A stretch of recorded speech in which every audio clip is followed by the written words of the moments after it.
Hello everyone, today we are diving into the world of eventual consistency. We will explore what it is, how it relates to the CAP theorem, and how it's implemented in real-world systems.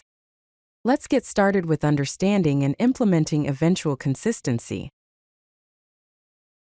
So, what exactly is eventual consistency? It's a consistency model used in distributed systems. In this model, the system guarantees that if no new updates are made to a given data item, eventually all accesses to that item will return the last updated value.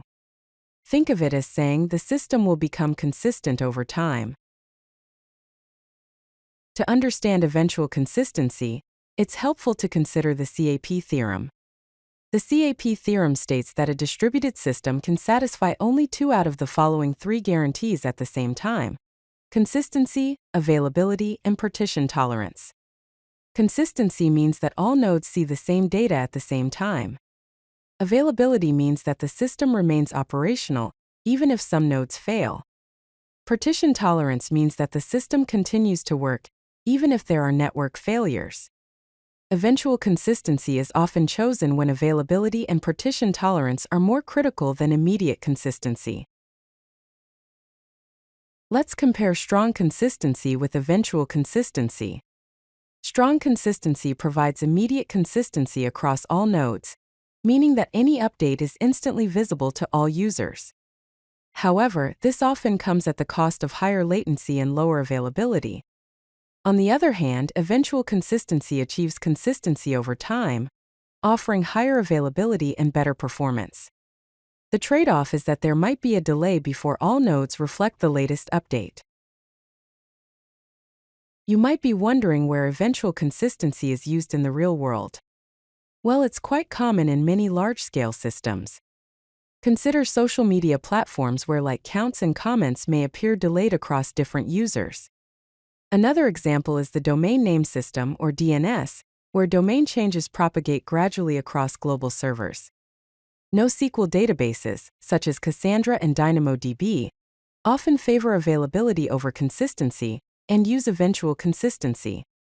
Even email systems employ it, where messages sync across devices with some delay. Now, let's explore some implementation patterns for eventual consistency. One popular pattern is the gossip protocol, where nodes periodically exchange state information with each other. Event sourcing is another pattern, where you store events and replay them to achieve consistency.